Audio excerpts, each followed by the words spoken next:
Hey, this is Nolan North, Nathan Drake from Uncharted, and you're listening to Raw Dogs. And why wouldn't you be?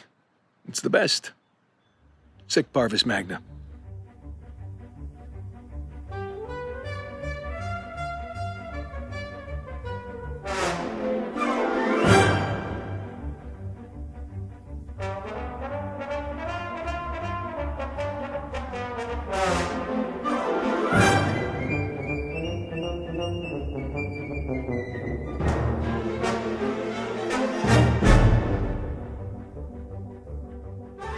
Waiting for them to come home. What about the cat? They don't have a cat. No. Wasn't she supposed to watch a cat, too? Oh, yeah. That was at like a hotel. And super cute cat, but Yeah. it was only For like a Wednesday day. through Friday or Oh, that's whatever. good. Yeah. Hey, everybody. Welcome to another episode of Raw Dogs. This will be not the first episode of the new season since we did a re-release, but we are here. Hello, my name is Bradley Bradley. I am one of your hosts here.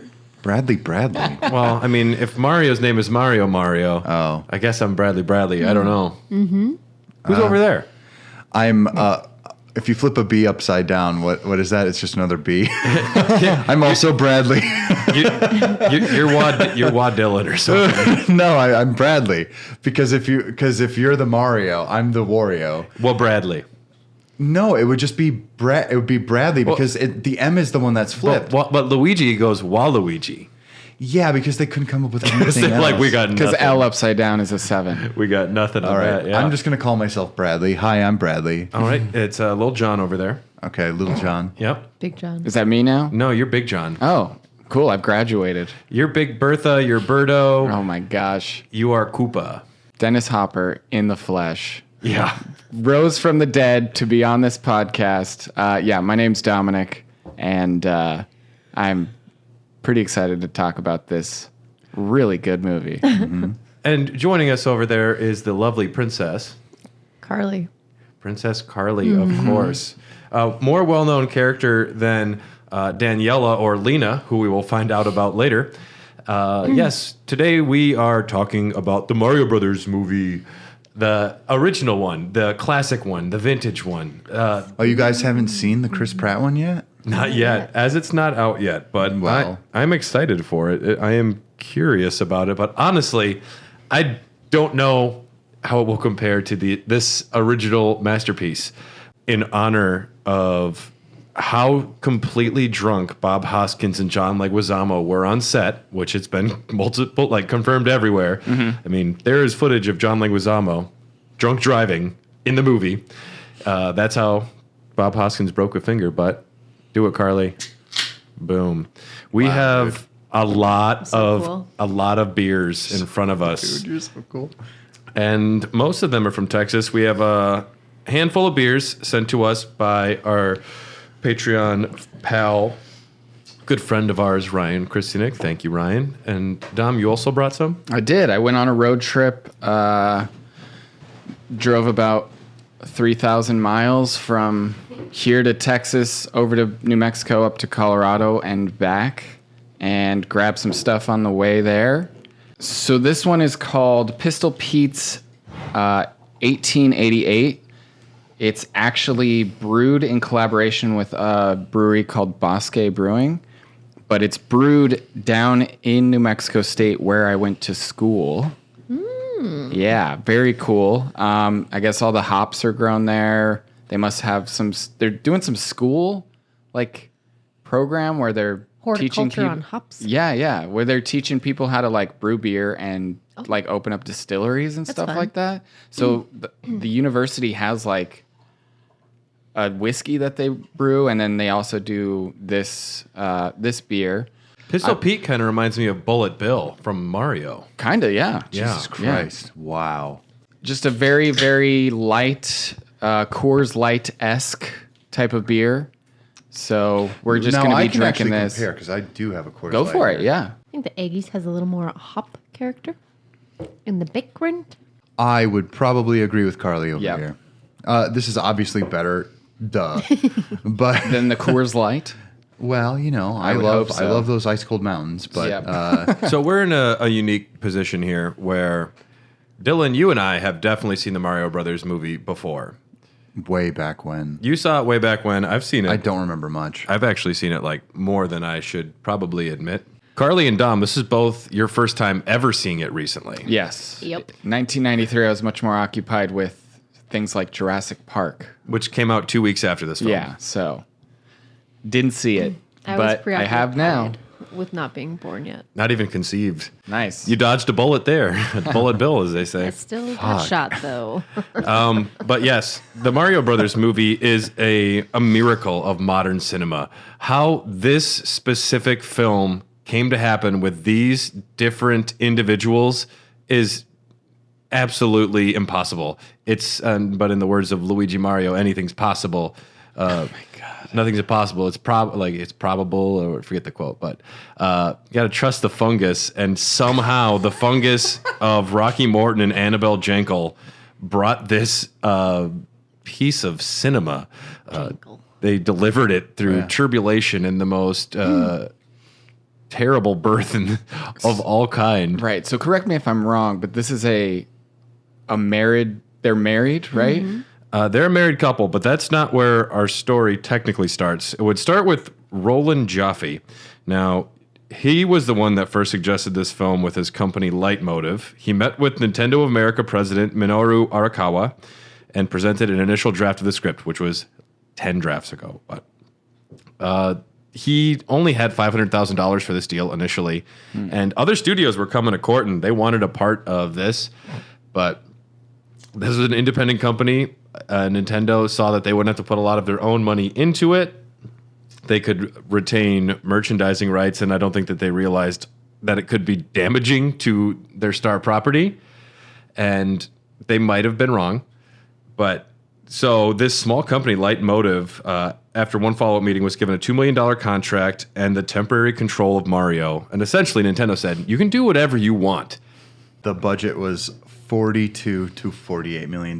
Guess what? They're not even sure. It was all the fungus. That So fungus, expensive. that boogery snot is not cheap. And it was everywhere on set. Oh, yeah. But if you trust in it, it will save your car when it goes out of a tunnel sometimes. It's because it's actually made out of a king. A fucking weird hanging ball sack of a king. Yeah, whatever the fuck that thing was. That is not a mush. I don't know what the fuck that was. Anyway, continue on, please. The de-evolution I have issues with. A retractable ball sack. Yes, that's it. There you go. They're just the temperature fluctuates in that room, so the ball sack goes up It's so sometimes. weird. I saw a negative photo of one of those today. So to get ready for this today, the very first screenplay was written by Barry Morrow, who wrote the classic film Rain Man, which we had never seen. So I watched the first half of it last night, and the original script. Rain Man's great. The original script for the Mario Brothers movie was written by him. Rain Man's great. Rain Man's great. No, it was. Mario good World is movie. 128 levels. 128 levels. But it was Eight words. This script was an existential road trip where Mario and Luigi learn about being brothers together while they drive across Koopa Land or whatever. And it was so similar to the plot and tone of Rain Man that everyone called it Drain Man. Okay. That's pretty fucking Yeah, awesome. that's good. It sounds like some weird indie film, like just Mario and Luigi driving in a car together. I don't know. I think that should be a road trip movie with Mario and Luigi. That's actually Through all the different level, that's actually worlds and stuff. Well, that's an awesome idea for a new Paper Mario game. Yeah. Yeah, it was more of a serious drama, which is definitely what the kids were asking for that were big Mario fans. Oh, so they fuck. Well, could you imagine a Mario Brothers movie, but it's just Rain Man, but they're wearing plumber outfits? And the kids go, they're like, I love this game so much. Josh would have been there. Little Joshy. Josh would have been there. Josh was at the release of the. Josh was the 9 original. years old when this came out. Oh my gosh. Can you imagine? So we have to imagine Josh is a 9-year-old when we talk about all of this happening. So they realized, wow, this script is horseshit and would make a terrible movie. It might make a good other movie. I'm not saying it'd be a bad movie, but it wasn't for Mario. So then the next one was from screenwriters Jim Genuine and Thomas Parker. They did a Wizard of Oz / fairy tales type script. They compare it to how there's fairy tale cliches that were subverted and satirized, kind of like Shrek. So there'd be a lot of what you expect, but very much a fantasy tone. There's Princess Hildy. Bowser wants to marry her for the crown of invincibility. Sounds like a Mario plot a little bit more. We're getting warmer. We're getting warmer. Luigi gets raccoon power. There's a baby dinosaur named Junior who thinks Mario was his mother. Very cute. I think this is a good plot. Why did they scrap this one? Well, there's a married couple called Rocky Morton and Annabelle Jenkel. Now, I haven't seen Max Headroom, but they directed this thing called Max Headroom, which was a big deal in the early 90s. It's got Apparently, I've never seen It's got a lot of vibes from that. It's weird sci-fi. It's a lot of the same shit in this movie. Yeah, in that show. A lot of that imagery. And they were brought on strictly because of that. And they say, we come from the Tim Burton style of filmmaking because we love animation and comic books. So we started off basing everything in reality and then have fun and exaggerate. They wanted the film to have a darker tone, kind of like Batman 1989 or Teenage Mutant Ninja Turtles 1990. And you can see that. You can see the dark, more gothic look to the film. They kind of veered more towards into Blade Runner like punk. The movie we got? Dude, there's definitely like an element of like cyberpunk, steampunk in there. Dino Hatton, it looks like Blade Runner. It kind of, it does look like Blade Runner. I'm pretty impressed with Dino Hatton So these overall. guys wrote and directed this movie? They became in charge of it, and they were directors. Now, there was a lot of screenplays. So at this point, they were still working with the fantasy one, but then they're like, this isn't what we want.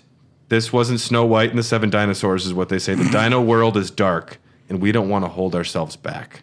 So they're like, we're getting adult, and we're getting edgy. I love it when people like this are like, we have a vision. It's dark. I'm like, Mario. We're gonna go dark. go. We're gonna go dark and edgy, and it's gonna be a kids movie, but there's gonna be tits all over the place. So many tits popping out. In a retractable ball sack. Yeah, like Well, I mean, there wasn't Bizarre. a retractable ball sack in the first draft, and they're like, this is not going to work for Yeah. us. We need more ball sack. They got it. Dennis Hopper, huge balls. Everyone says that about him. let me actually Google that. wasn't it Lance? What's his name? Lance Henriksen. Yeah, Yeah. They brought in a very good actor for that one shot. yeah, where he's like, oh, and that's it. That's his I line. like those Mario balls or whatever he said. Yeah. Those plumbers are good plumbers. I like those plumbers. Screenwriters Parker Bennett and Terry Runt were brought in, and they went for the traditional sci-fi fantasy. The Mario and Luigi are prophesied saviors guided by a talking book. Yeah, that's Okay. kind of. And then the next pitch was Ghostbusters sci-fi comedy by these same screenwriters. It would be a prequel to the video games, parallel universes, dinosaurs. Morton considered the ecological and technological consequences of a dinosaur society. You know, a lot of important questions for Mario. Mario would be sleazier, but this was a pretty close thing to what they got. Next, they brought in screenwriters Dick Clement and Ian LaFreniere, who brought in more of a Die Hard feel to it and a Mad Max feel. So there's why there's like scenes with weird vehicles in the desert and a few chases. And this is what most of the actors signed on to. This is what they thought they were showing up for.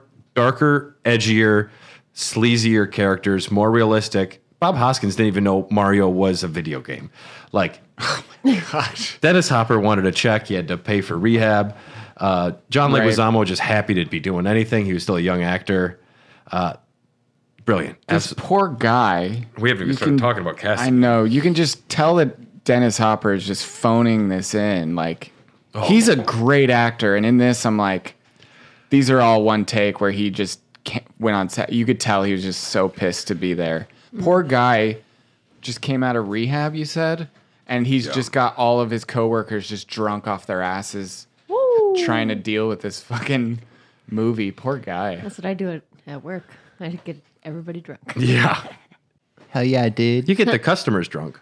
Guys, can I tell you something that I just looked up? You looked up about Dennis Hopper's balls. Yeah, but all it started you talking see about him? was his penis, and then I read an article just literally now about the smallest penises in Hollywood. Dennis Hopper's on that list, guys. No, maybe He's got a small winky. big balls. Our next beer we're going to be drinking. Good This segue. is from Martin House Brewing Company in Fort Worth, Texas. This is the Mystic Mountain Blueberry. It's a blueberry goza, and there's a beautiful blue monkey on there. Not dissimilar to how monkeys are what we evolved from in the Mario Brothers film.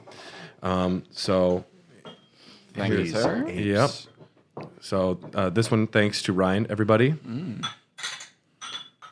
To the children not getting candy. It smells great. This Yeah, smells like candy. It smells like candy. Oh, that is fucking good. That I is usually candy. don't like a goza. That is candy. That's really good. That's nice and tart. Punches you in the mouth a little bit. I like Yeah. it. If I were a call kid, that I would have mouth sweats. accidentally have gotten drunk off. Ah, of this, these are the mouth sweats, huh? That's a good term.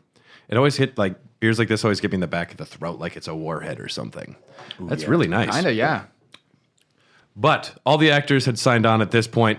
Disney then decides we want a piece of this action. They buy the film for distribution. They're going to be the ones distributing the film. We need a more family-friendly tone. They bring in one of the screenwriters from Bill and Ted's Excellent Adventure. Ed Solomon's brought in, changes all of the dialogue.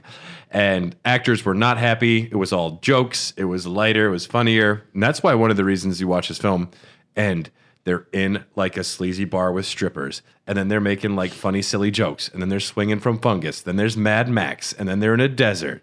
And then they're in Brooklyn and they're dealing with plumbing. It's amazing. Like, And then they kiss. they do kiss. There's more kisses in the deleted movie. Some are weirder, but and then much of Toad's role was shifted to Iggy and Spike at this point. Scapelli was originally Daniela's older brother. Talk about controversy. And then also pretty much all the screenwriters, Bennett and Runt and Solomon were all on set rewriting stuff all day, and everybody was pissed off. So that's the tale of how they came to the story.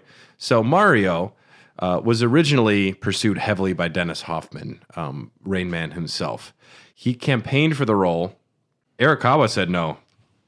President of Nintendo said, I don't like Dennis Hoffman for some reason. I do not know why. Dustin Hoffman. Dustin Hoffman. There we go. Dennis Hopper, Dustin Hoffman. But Danny DeVito was also offered. That would have been so good. He was offered starring and directing jobs for this film. Fuck yeah. And he was like, no, thank you. He didn't like the script was the issue.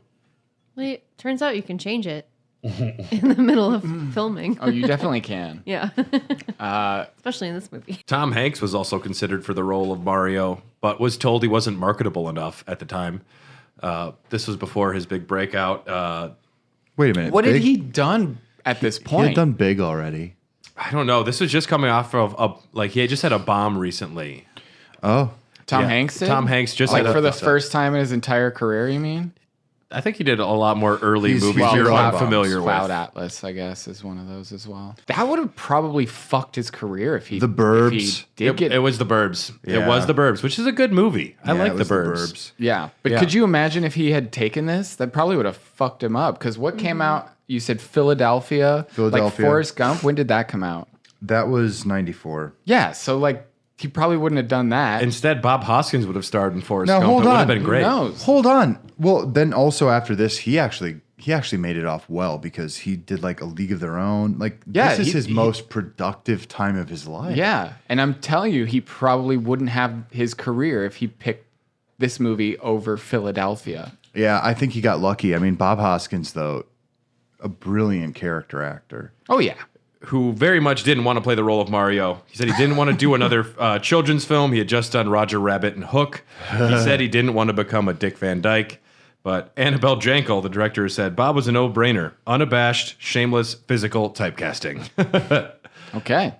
Bob Hoskins is a goddamn treasure. Yeah. John Leguizamo, great for Luigi. Koopa was offered to Michael Keaton and Arnold Schwarzenegger, who both turned it down, which I think is kind of interesting. Honestly, Schwarzenegger as Koopa would have been good.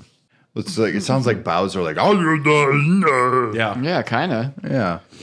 Some other great characters. We got Samantha Mathis as Daisy, Fisher Stevens as Iggy, Richard Edson as Spike. Spike is the original drummer for Sonic Youth, if you didn't know that. Oh wow, okay. Daniela, Mario's girlfriend, her middle name in the novelization is Pauline. Confirmation it's Pauline, course. that character. Of course, Yeah. dresses the part. I certainly. like this part.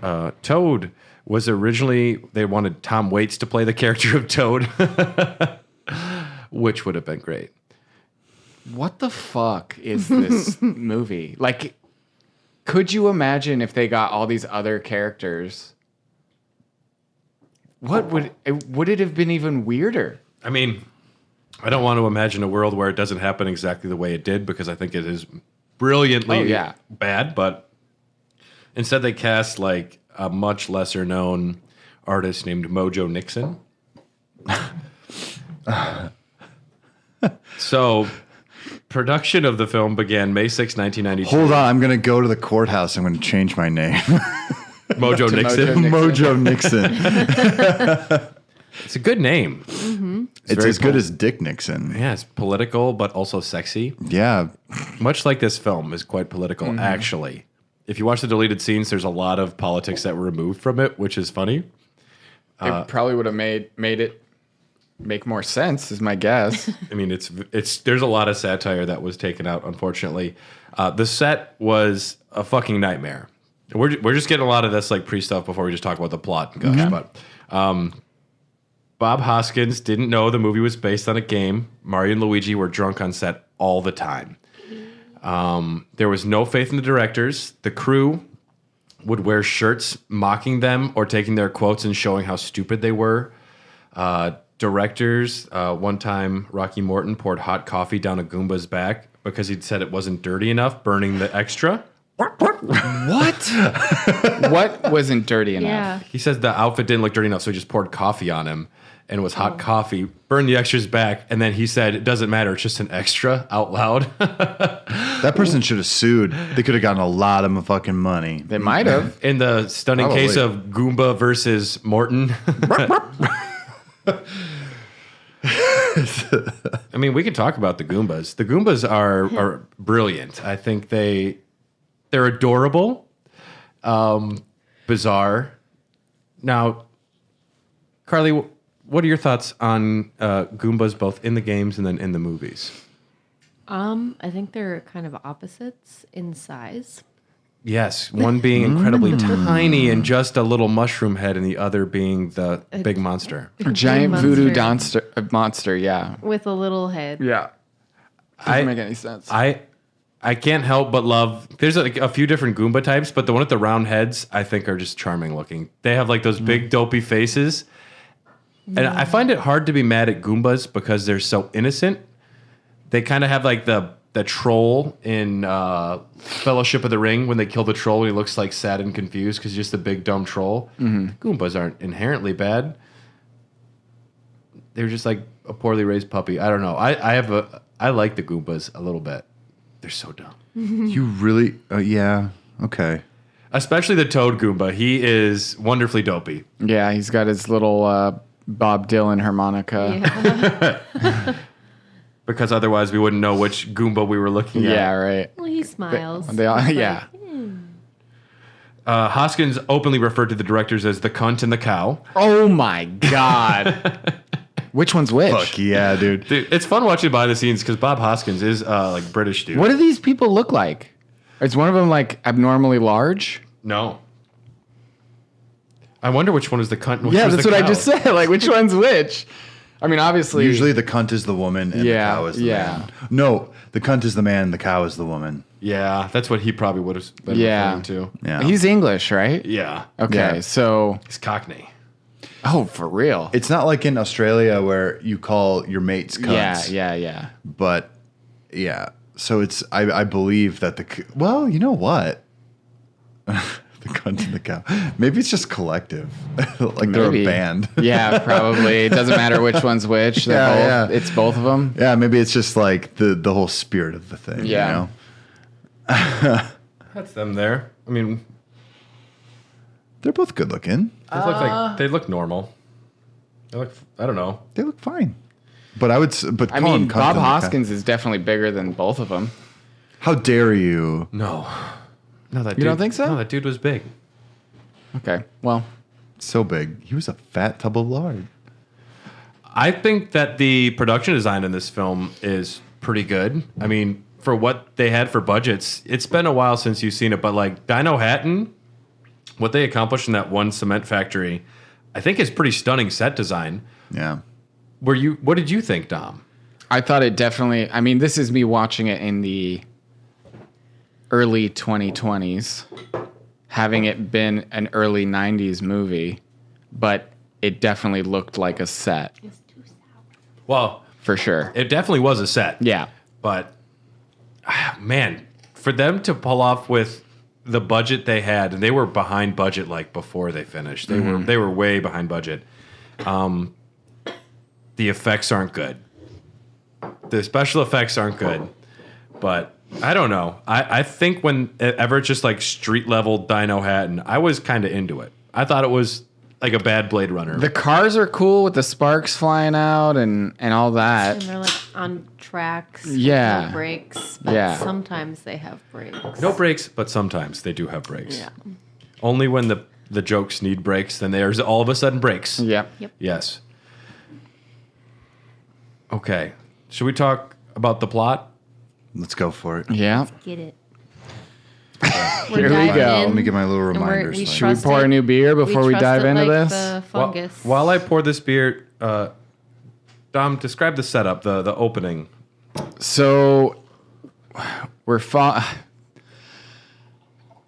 I don't know why this is a thing that they decided to go with, but the opening is like maybe to like get you to think, oh, this is a video game movie. But they started out in Brooklyn 65 million years ago.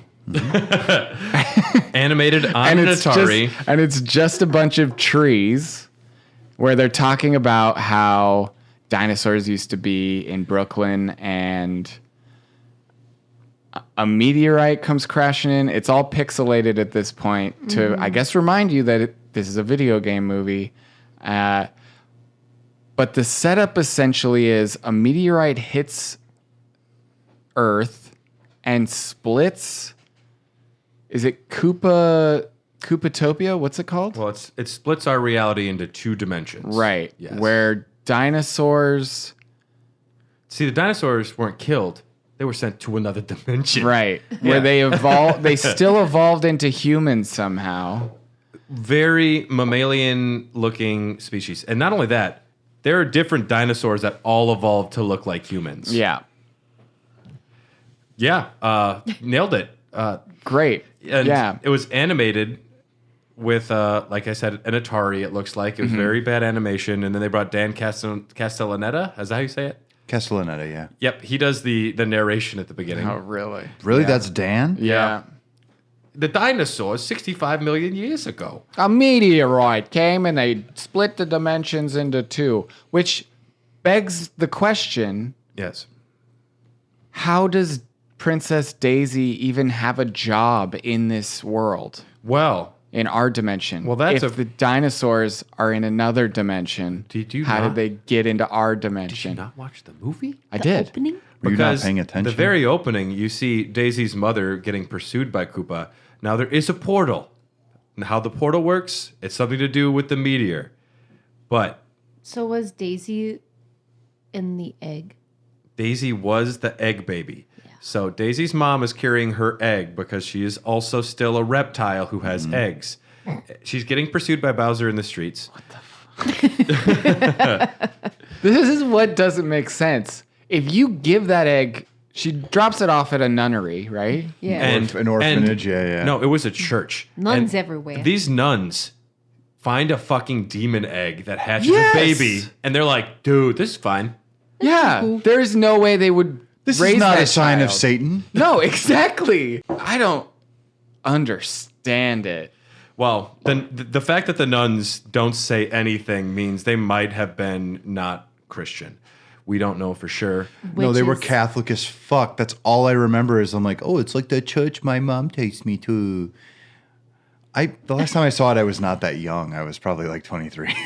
But Daisy And you still talked like that. Daisy was left Only off microphone. Daisy was left with a piece of the meteorite. Her necklace needs to be reunited with the meteor to merge the dimensions. This is a magical meteorite for some reason. Do they know how they know that? Oh, man, it happened 65 million years ago. I don't know, but also, for some reason, Princess Daisy is the only one that can handle it. That can actually handle the fusing of the meteors. It was her family's lineage, because she's royalty. That is the only reason that she is the one that's able to do that. I don't know why. That's where we're at. More importantly, though, Mario and Luigi Mario, or Mario, depending on if you're in Canada. Stupid fool.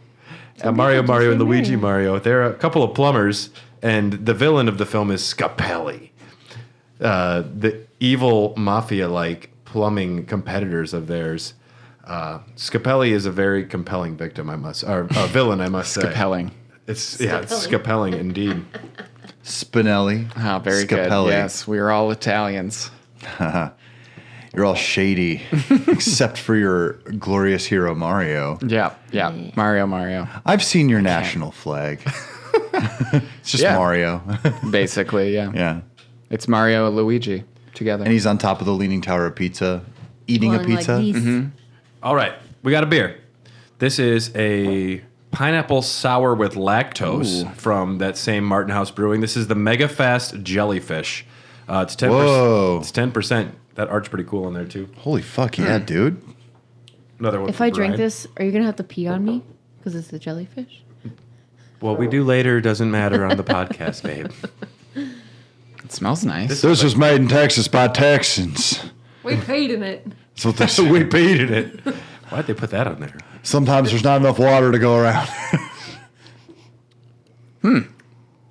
That is another delicious sour beer. It tastes like a the pina fuck? colada. These are amazing. This Huge is fan. highly drinkable. Yeah. For a Good job, sour, Texas. you know what? Tom might actually like that. This- yeah. Even though it's a sour. This Yeah. tastes like a good pina colada. Like, I'm not a huge fan of pina coladas. Fresh 'cause- pineapple juice. Yeah. Straight from the can. Straight from the can. That's fresh. If you just opened it. That's very nice. Well, if you can, the freshness stays in. Thanks, Ryan. Why am I Bill Clinton? That's really great. Had a weird day. I did not fuck Mario. When was the last time you saw this movie, Dylan? It would have been 7 years ago. It's a bummer. Suffice it to say, Daisy, our favorite character that only knows how to say her name in the Mario franchise, is an archaeologist in this. She's really cute. Paleontologist? Archaeologist is Indiana Jones. Oh, she's a well. Paleontologist. She's a is- paleontologist. Yeah. Regardless, Yeah, like Ross. regardless, she she Friends. doesn't believe in what she's doing, and she's embarrassed talking about it to a plumber who didn't know dinosaurs existed. She's like, "I'm sorry, this is so lame and stupid. You probably don't even like stuff like this. I'm embarrassed." And Don't worry, babe. I'm illiterate. it's great. They're at their double date, and she's like, in dinosaurs, so like finding dinosaur bones, and Luigi's like, wait a second, there were dinosaurs in Brooklyn? And then Mario has a scathing joke. He's like, yeah, there used to be Dodgers too. Yay. A sports joke in a video game movie. And all the Great. dorky kids are just like, huh? Dude. And That one's for the adults, for sure. now, Bob Hoskins has said many times he fucking hated being on set. And Leguizamo was just kind of there for the ride, doing his best, but he also agreed it was a mess. I will say, every fucking scene Hoskins is in, he is classy, he is acting, dude is very likable. He is selling it, actually. He sells it. He's a really good Mario. Luigi makes the joke. He's like, Mario raised me as my mother. My father's like, hey, like his response is, it's knowing, it's loving, it's family. It's, Bob Hoskins does a really good job. He said many times, like, the show must go on. We got to fucking do this. I remember specifically like the opening of this movie very well. And I remember the opening very specifically because of the way he first of all, John Leguizamo does not look like fucking Luigi. Bob Hoskins is a believable Mario, especially from this era where the last game would have been what? Mario World? Mario World is what was out at the time, yeah. Okay, well, that came out in 90 here, I believe.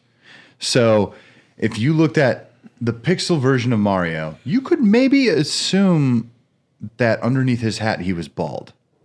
Mm-hmm. That still Which was is a why he's always possibility. wearing a hat. Yeah. Right? Yeah. We know now because of Odyssey, and he takes it off. I all think the time. canon changed the moment that the N64 hit. Right. And this is actually a really interesting question. When was it confirmed that Mario had hair? Probably 64 when his had to hat be. would fall off. Yeah. Yeah. Where he took on different hats. Yeah. Okay. Yeah. Okay, I'm just looking this up. Bob Hoskins was born in 1942. John Leguizamo was born in 64, so 20-year difference. 22 years isn't that big of a difference. It's not unbelievable for brothers, but it is odd. No, for an Italian Catholic, it's definitely not. There would have probably been like 10 more Marios in the middle. That sounds like a really bad sitcom or something. The Marios in the middle. The unknown Mario brothers and sisters that never made the games. They all died of pasta poisoning. Hey. That could be an AMC family show. Where's your brother? Is he laying pipe again? Oh God. It's a plumbing What joke. are you looking up? No, nothing. I was. He was just admiring my laying pipe joke. Oh. Oh, I ignore him sometimes. Turns out. Then we have the characters of Iggy and Spike. Now, of all of the Koopa kids / enemies to make into the henchmen, they went with Iggy, Koopa, and Spike. And, Spike is not a Koopaling. But regardless, they said Spike and Iggy Koopa are going to be the henchmen. I think both Fisher Stevens and Richard Edson, I think that they're both pretty good as the henchmen. They fulfill the roles anyway. They have a little character arc of themselves. They are distracting and ancillary to the plot, but I just don't I mean, I guess it's this. I guess when you look at an ape next to another ape, you don't know the difference. But when they're like going through and kidnapping all these women, and they can't even distinguish their like different hair colors. you're saying like, okay, so the point is that her? Of course it's her. 2 arms, 2 legs, and a head. Yeah. So does every fucking reptile in Dino Hatton fit Well, that also the description. humanoid people Yeah. in Dino Hatton look very different. Like it just didn't make it. Like, who wrote this? Well, many people. One of the things that is peculiar about these two characters is the directors loved their improv so much on set that they were kind of just allowed to fuck around and do That's so fucking awesome, though. because they were so good. And Fisher Stevens is a great actor. Richard Edson didn't do a lot of acting, but he was a drummer for Sonic Youth and he was acting here. And I thought they both did a really fun and like sometimes charming, but like that right skeezy level. They get evolved later on in the film to be intelligent, and It must not be by very much. well, I mean, yeah, I love it. So they get evolved and they come out and they prove how smart they are by using words like peculiar and transfiguration. Yeah. They're like, how peculiar? Modification. It's like maybe a transfiguration, and it's just funny. Like one of the first things he says, "Do you know the square root of 9,747? 203.1 or something like that?" And it's wrong. It's not the right math if you double check it. That's awesome. But You would double check that. but a side effect of that is, You dork, why don't you marry a calculator? well, they become like the political discourse for the film later on because they become smart and intelligent through the evolution. And one of the first things they say is, "Oh, a not so benevolent dictator." And they start talking back to Koopa and they realize Koopa's a jerk. And then they listen to Mario and Mario convinces them like, "Hey, if you don't like what's going on, you should do something about it." This is all like deleted scenes. Then they have a freestyle rap scene in the club where No, they don't. Yes. Oh my where, gosh. Where they talk about overthrowing King Koopa, the party poopa, a poopa scoopa. Did I watch the deleted one? You were very drunk when you watched part of it. Yes. I definitely saw that. There's a really great line. They're talking. This is a deleted scene.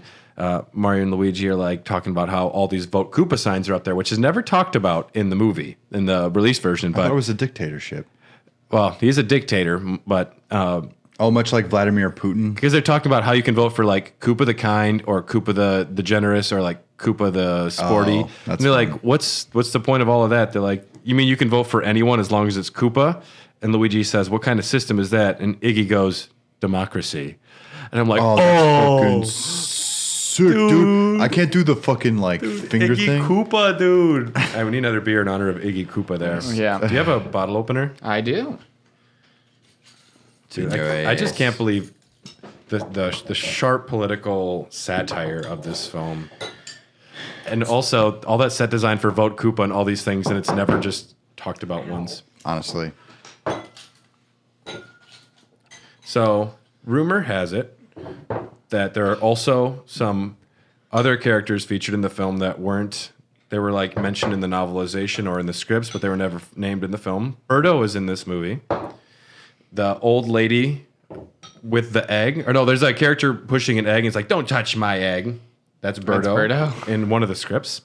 Wart is in the de-evolution chamber. He's one of the scientists, which is kind of fun, setting up for a future film that desperately never happened. All right, what are we drinking here, Dom? This is Revolver Brewing's Texas ale called Blood and Honey. It is an ale brewed with blood orange peel and Texas honey and spices. I can smell the spices. It smells like a candle. Out of Granbury, Texas. It smells like cranberry. So they had this stuff just all smells over like one of my favorite Six Yankee Flags, candles. all over Fiesta, Texas. Whoa, this has got like cinnamon in it. I don't want to say this would be a Texas brewery, but just having two I'm guns sorry. and called Revolver Brewing is Yeah. very Texas. Yeah. No, I'm sorry. Yeehaw. Forget cinnamon. There's allspice in this. Cardamom? I want to go to Texas and start a brewery called Allspice. Mafreedom. Mafreedom. M-A Freedom. Mafreedom. Mafreedom. What's that? You were like, allspice. Allspice. You Cardamom. And then all the beers would be like, fucking my liberty, Get out of here. my guns, My right to bear arms. my right to bear Actually, arms. you That's might be our- right on the cardamom. My right to bear It's the arms is paint. our imperial You're stout. definitely right on the cardamom, Am I? actually. That's our bourbon barrel aged imperial Yeah. stout. My right to bear arms sure, right. for sure. So have we talked about how they even made it to this dimension yet? Okay, we didn't. So Mario and Luigi Mario, they get called to a plumbing job, and much how plumbing works in the real world, they call multiple plumbers. It's competitive. It's competitive. They're like, all right, Damn it. Again, imagine ordering two pizzas, be like, whoever's here first, I'll buy it. is this how things worked in the Capitalism, 90s? Like baby. you would just call. No. Okay, I wasn't an adult then, and I, gotta- didn't need a plumber, so I just assumed maybe that's how it worked in the 90s. But thank you for clearing that up, because that also sounds like a bunch of horse shit. Yep. They have to be unionized, right? Like there's no way you can just Well, see, much like You have to prove that you can. Much like There's a Koopa, licensure. much Right, like yeah. Koopa is running Dino Hatton, Scapelli not only is running the plumbing business, he's also like the mafia leader of the city. And so Scapelli is the one who's he threatens Daisy at the excavation site. He does a long up and down look, like undressing her with his eyes, and says, "A lot of girls have been going missing lately. Better be a shame if you went missing or something like that. You better finish up soon with your bones." Hey, girly. Yeah, and so Scapelli is probably controlling the unions. He is making sure the Mario brothers don't get to fix a dishwasher in one Italian restaurant in all of Brooklyn. Do plumbers fix dishwashers? probably can. They were in deleted scene. They were called in to fix a dishwasher, and Mario's like, "It's just a dishwasher," and Scapelli's like, "It's a 2-week job," and Scapelli's got the job because it's Chinatown, baby. It's Dino Hatton, baby. Forget it, Mario. It's Chinatown, Brooklyn. It's Koopopolis. I don't know. You know, they actually work the plumbing skills into this movie more than they should be able to. Like once. No, I mean, Twice? It's a couple times. they use their tools fairly often. I mean, and Mario says a couple Carly times in the has like film a like, big poster of naked Bob Hoskins. nobody touches my tools. yeah. Oh, yeah, dude. They have their tool belt. Like he throws a wrench in the pipe when they're on the Goomba mattress to stop the Goombas. The bit where they're, I mean, pretty shortly next in the movie where they're down there about to find the portal, and you can hear Daisy screaming. Yeah. And Luigi tries to go down one pipe, and Mario's like, "No, it's this way. That's the echo." And he's like, "How do you know?" And he's like, "I've been in pipes all my life." That would be a dirtier line. He's like, Yeah. I've been listening to pipes all my life. Yeah. Yeah. It's interesting how much they work plumbing, and I love that immediately they get to Dino Hatton, and for no reason, everyone's like, plumbers. Is in the world of Dino Hatton is just everyone who is a plumber also happens to be a plumber from Brooklyn, and that's why they hate him, because they don't like Italian. The plumbers were never prophesied in this version of the film as coming. There's no reason to hate plumbers. They have pipes in Dino Hat, and there's no reason to think that they don't have plumbers who need to do their jobs to make Koopa coins, you know? We are going to get to the end of this movie. But when the end of this movie happens, everyone's happy that the end of the movie happens. So why are they upset that they're here? Well, I mean, once you're living under the dictatorship of Koopa, you have to fight for your Koopa coins, which are just called coupons. And the first run of the movie, something interesting, the editor said in this film, it contains more ADR than any other film they've ever worked on. So every time a character has their back turned to the camera, that is a new line being put in there because they showed the film to audiences and nobody understood what the fuck was happening. So every time a character's mouth isn't facing the camera, it's generally going to be new dialogue recorded. Huh. Yeah. And you can even sometimes when they're facing the camera, you can tell, like, that's not what they said. Mm-hmm. That wasn't even close what they said. This is mind-boggling. It's so good. So we are going to talk a little bit more about Bowser, but first we're going to hear from some of the other amazing shows from the Greenlit Podcast Network, and so check them out. And then we're also going to hear from Toad and his new hit single about the Koopas. So the character Mojo Nixon, before he got the role, he actually wrote this song. So this is a song that he wrote for the film, and isn't it basically shitting on Koopa, and that's why he gets arrested? it's just like, you know, a song on the street, like a beat song, talking about how unfair the government is. Right. Yep. So this is from Mojo Nixon. It's just called King Koopa. Well, cars run on electricity, cause fossil fuel is sacred, you see. Living in a kingdom of fungus, got an evil presence here among us. And we got no food anywhere. Water stinks, and we got no air. Got no resources, we're in a stupor. Cause of that big old mean evil King Koopa. Well, we got Koopas here and Koopas there. Pictures of Koopa on the underwear. He's a greedy swine, only cares about money. But the end is coming and that ain't funny. Ain't got no food anywhere. Water stinks, so does the air. Got no resources, we're in a stupor. Cause of that big old mean evil King Koopa. Yeah!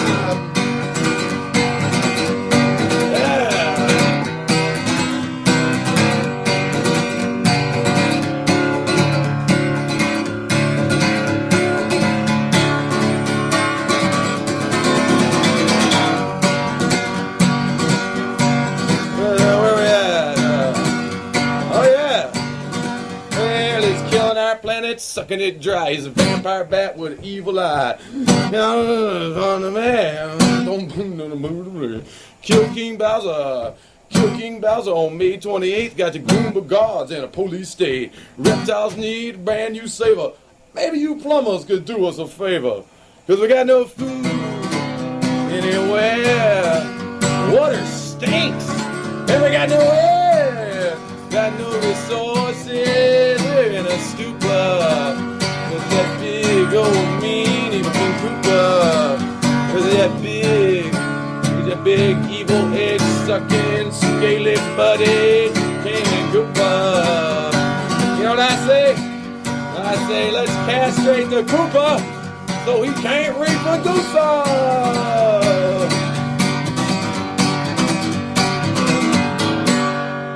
They have to be 13 or 14 for some fucking reason. You know more about the Naboo government than I do. I know a lot about the Naboo government, and it's absolutely not okay that I do. I would love to clear my brain hard drive of that, but it's there. Before we go any further, I need to just mention the site smbmovie.com. So these crazy, beautiful motherfuckers have spent like 10 years, like since the movie came out almost, trying to find everything they can. Well, it's like 30 years. Well, I don't know how long they've been working, but they've been working on it for... I can tell you, 28 years, because I'm 27. Well, I don't know if they were started at the beginning. They Well, probably they should have. They should have, because they would have saved more. But they, You're 27. I'm just kidding. everything that I found about Just aged myself. the Literally. scripts, about all of it, was pretty much from this site. And they were the ones who found an extended cut VHS, which I think was Rocky Morton's allegedly, and released the extended cut. So a lot of this information that I got comes from their work. So I just wanted to make sure to thank them. So this is meant to be like a prequel to the games. So King Koopa is meant to be, I don't want to say mammalian. He's meant to look human. And what they were setting up for, what they ultimately didn't do at the end, was that he'd be de-evolved into like the dinosaur at the end with the de-evolution gun, and he'd be more Bowser-like at the end. In this, he is creepy. He is a sexual predator. He is a dictator. He's a germaphobe, which is something that they definitely added to the character. I don't know why. It must have been Hopper's known for bringing his own type of shit to something, all of his roles. And I think that this must have been him being like, this character doesn't have enough depth. Can I give him like a quirk that actually might make people understand him a little better, or make him more intimidating, or maybe a little more human? Because there's something about, Koopa's primary motivation as the villain is to merge the dimensions, because he is sick of ruling over what he declares as a couple of streets and a world of endless desert, the Koopahari Desert. And God, why haven't they put that in a Mario game? and Koopahari Desert? That's not bad. it's in there. That's where you race in Mario Kart in the desert. No, it's not. In one of them. That's dry desert. In one of the games, it's the Koopahari Desert. Is it? Yeah. No shit. Yeah. Okay. What do we got here, Dom? This is a Belgian-style triple called Devil's Backbone from Real Ale Brewing Company out of Blanco, Texas. I'm going to read a quote from King Koopa. Can you do it in the voice? I love mud. It's clean and dirty at the same time. That's going to be my ringtone. So you said he was a germaphobe and he bathes in mud. Well, I mean, it's dirty and clean at the same time. It's natural. Maybe that's a mud bath. I don't know how these things work. I don't know. I've taken a mud bath once. Oh, I took one unintentionally. I had one when I was in New Mexico. It was lovely. Do they heat up the mud? They heat up the pool that you then Go in. wash it off in. Yeah. And then it gets all muddy in the water? Yeah. Dylan, if you were any character in this movie, you would be Toad. So, no, not that Toad. I'm talking about street musician Toad, because they get arrested and they're in a cage, and Toad's just talking about how King Koopa's dictator. And he's like, and you know what else? I also believe the fungus is our deposed king, and it's everywhere. And he's a conspiracy theorist who's right. No, that's me. Yeah, you're Toad. Yeah. Well, conspiracy theorist is an improper term, by the way. When I look back at this film, there are a couple scenes that stick out as things I remember. One of the things is the terrible song, like that. Another thing that I remember is Mario and Luigi getting detained and getting checked in. What's your name? Mario. What's your last name? Mario. What's your name? Luigi Mario. And how many Marios there? There's 3 Marios. To me, I remember that very well. Yeah. Is it canonical that their names are Mario? No. Mario? No. Definitely It's not. It's not canonical. Okay. It's a long running joke amongst the fandom, but there's no one saying like Luigi Mario Mario Mario. I could be mistaken on this. Don't execute me for it. But I think canonically they only have one name. They're like Cher or Madonna. Okay. And Mario is the king of the brothers. Yeah, sure. Well, he's the better brother. The problem is, shots fired. What about Luigi fans? I don't care about him. You don't care about him. I think Luigi's the more interesting. Mario had to go on a whole epic adventure before he was delivered to his parents, and he hung out with the Yoshis. Yoshi is an animatronic puppet that cost way too much money for them to make for this He film. was really cute. He was extremely cute. Now, one of the reasons a lot of people say this film didn't succeed was because Jurassic Park landed 2 weeks afterwards. And Yes, that has to be it, Brad. Or is it the fact that Jurassic Park is a phenomenal movie? I mean, also, that's just something that people like to say, like, well, Jurassic Park. And yes, you had a 2-week head start to get your feet on the ground and get people talking before Jurassic Park happened. If it was good, it would have happened. But it's just interesting that this is also, Yoshi looks great. And I think it's a really solid little animatronic dinosaur. I thought it looked pretty good for the film. It's also one of those things where when I hear Yoshi, I don't imagine if there was a third sequel that Mario rides that thing. Maybe. I don't know. Yeah. No.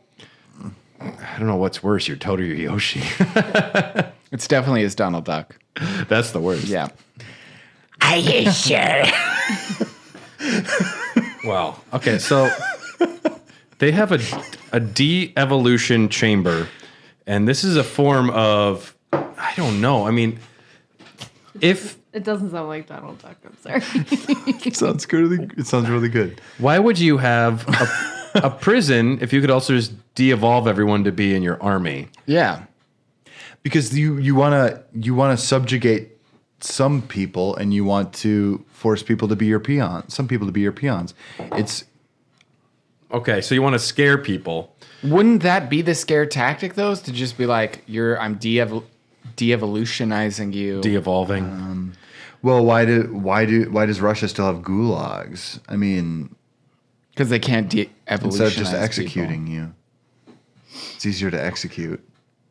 And it looks like Goombas are specifically just a military force. You think they'd be able to fulfill other roles, perhaps, in the world? Like prostitutes. Yeah, that was my first thought was, which Goomba can I fuck? They're funny smiles. They really hit It's you. the one right? with the goggles. Definitely. It's happy, dopey Toad Goomba with the big smile and the harmonica. He brings a plate of raw meat to the princess. I'm vegetarian. And he's like so happy. He's like, I brought you food. And she's like, I don't eat anything with a face. And he goes, his face gets so confused and sad. And she's like, can you bring me steamed vegetables? He's like a happy little dog. He's like, yeah, I can do that. And then Fiona Shaw, of course, the character of Lena, arrives and he cowers like a dog. But Lena is a character that they added. This was part of their effort to bring more feminism into the film, allegedly, because there wasn't enough female roles. So they added the characters of Lena and Big Bertha. So they added her in to be more feminist? Because they wanted a more feminine, like feminist feel to it. But the entire time she's just trying to fuck Koopa. Well, because Koopa doesn't want to fuck her, Lena betrays him. So, Right. But it's very... feminism, let's go in for the power fuck. The only empowering female character, you can say Daisy is, but Big Bertha is a very powerful female character. Yes. She's, of course, the giant fish that tries to eat you in the Mario games. In this, she's They call them. That's the name of the creature. the big red ones, yeah. Really? But in I the thought they were cheap cheeps, big cheap cheeps. The big cheeps are... They're called Big one in Berthas? particular is called Big Bertha. and I don't know how I feel about so Big Bertha in the film is a corpulent black woman, as Iggy calls her, corpulent, very corpulent. And she What has- does corpulent mean? Luigi's like, no, she's round.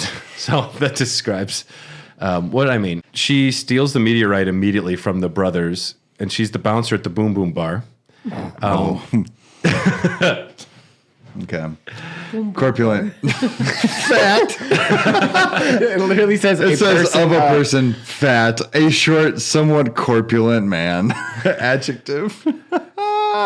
Bertha, though, she steals She's from the... corpulent. I'm going to use that. Well, yeah, the Mario brothers are explaining to Iggy and Spike, where's the meteorite? That lady from the Boom Boom Bar. And then Iggy goes, is she corpulent? Very corpulent? And Luigi goes, no, she's round. So there's funny dialogue. That's okay. There's funny dialogue in this movie, but Yeah. the Boom Boom Bar is one of my favorite sequences because it's just It's also my outlandish. favorite strip club near the airport of Milwaukee. Was there one called the Boom Boom Bar? No. But the airport lounge That one's called the landing strip or something. There's one called the airport lounge, which I've been that's to. the one It's- I was talking Is she about. corpulent? Very corpulent? I don't know. I went in there to see if they had merchandise. They don't. Really? Seems like a wasted opportunity. Yeah. So Mario and Luigi, they've just came back from the desert with the evolved Iggy and Spike. And they're going to the Boom Boom Bar to find Big Bertha to get the meteorite piece back, as happens in Mario Brothers 3. And they wear their iconic colors of Luigi in red and Mario in yellow. They get this fly ass suits. What's the line in this? Why did you have these? And didn't they say like they're my mom's? I don't know which one we're talking about. Something like that. The person that they got the suits from said like. Iggy and Spike, maybe. Yeah, it's like their mom's clothing, which is weird because that means she wears men's suits. Or she no. What it back means then. is some guys Shoulder left him. pads. Or some guys left him there. They don't realize why they're getting all those Christmas presents. Okay, Yeah. I got it. Makes sense. So it's Walk the Dinosaurs playing in the Boom Boom Bar. They hired a bunch of strippers to be the extras. The extras they never cut to. I've seen the deleted scenes are just like half naked women with just like vaginas dancing in front of the camera. A nice Disney, Nintendo film. Classic kids movie stuff. But Mario, I don't have the direct quote, so I'm going to put it in. But No woman can resist the charm of a Mario.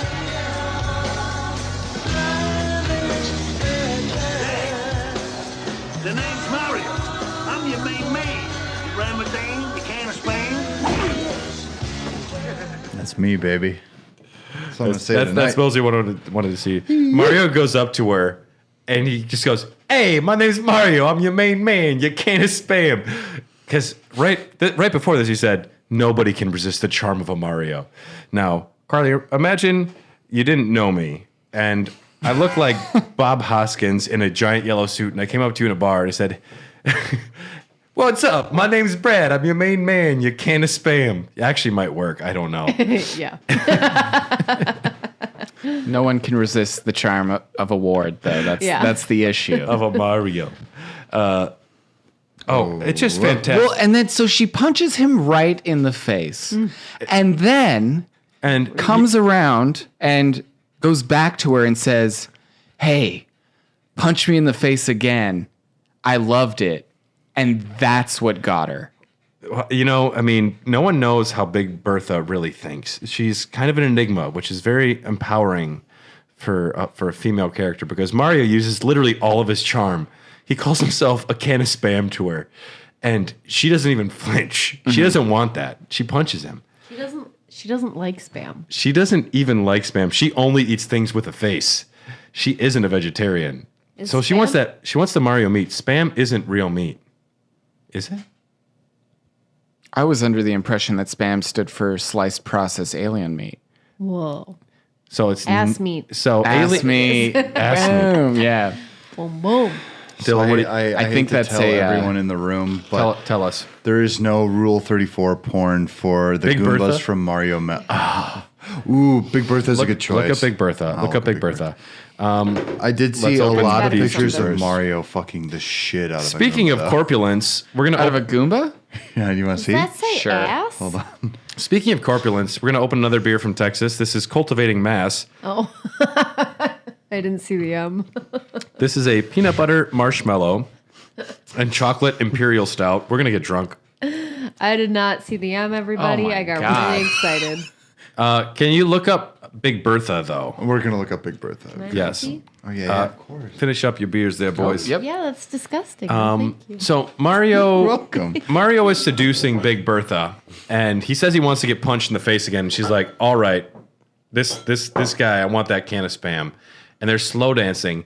And Mario immediately motorboats the shit out of her, and then tries to bite the meteorite off of her boobs. Well, okay, so I was going to say, did we talk about the fact that at the beginning when they first get there and everyone's like, "These plumbers, I can't believe they're here." Some old lady like accosts them and holds them at gunpoint. In the and beginning. Big Bertha actually steals the meteorite piece and then has these like, what are they called? Thumpers? Stompers. These like things that is their way of explaining how Mario can jump high in this movie. And you're also selling a little bit more of this scene short because Big Bertha's introduction, this old lady, she comes up and she's like, it's dangerous. You should have weapons. Do you got any? And they're like, no. So she like shocks them. And then Big Bertha just shows up, grabs the old woman and throws her off a second story and then she gets onto a vehicle. nailed by a car. By a car. Yeah. That's Big Bertha's introduction. So weird. Our sympathetic female character. So she steals the meteorite, which is why they're at this club looking for it now. At the Boom and Boom she's Bar. wearing it. Because she is a bouncer at the Boom Boom Bar who bounces by dancing in the middle of the club by herself. So wearing this meteorite necklace, she is now being motorboated in a child's film. Yes. And that's how he gets it from her by like basically ripping it off with his teeth. Well, No, I think he missed. no, he misses. Well, he gets it in his mouth, and she gives him this look like, what you doing? And he just drops it out of his mouth. And it's right when the music says stop. It's really nicely cut. But then he's like also fiddling around in the back of her neck. Oh yeah, they do the pretzel, the like arm pretzel thingo. And they dance. Yeah. And then it's really sad because Mario does steal it. And she turns around and he's gone. And she looks really sad and lost. Like, where's Mario? And she realizes that he just came and stole her necklace. Also, she threw an old lady off the second story and stole the necklace herself. So I don't feel too bad, but also was like, dang, Mario is a scumbag. You can't just motorboat a woman, steal her necklace, and leave her on the dance floor, even if she's the bouncer. Yeah. He's just angry because a monkey stole his hat a couple times. Let's talk about cultivating mass. This is from Red Horn Brewing Company. This was sent to us by Ryan. Thank you, Ryan. And this is from Bedford, Texas. Is this a boner joke? Made with our friends at Red Horn Brewing Company. This is from Turning Point Beer. Cultivating mass is a getting corpulent joke. Got it. Yes. Beer Cultivating ass is maybe a boner joke, but That's fucking I'm fabulous. corpulent. I am corpulent. Oh yeah. Got it. all I can think of is like corpulent, like it's corpulent. That is That's chocolatey. fantastic. that is very good. Yeah, wow. That's actually Is that, wow. You get like a lot of marshmallow at the end. It's bizarre. Big peanut butter flavor. It seems very heavy, but it does like have a nice, very Can I flavorful see finish. that can of ass? Thank you. Mass. Oh, Corpulence. Is she corpulent? Very corpulent? Is she corpulent? She's round. Corpulent ass.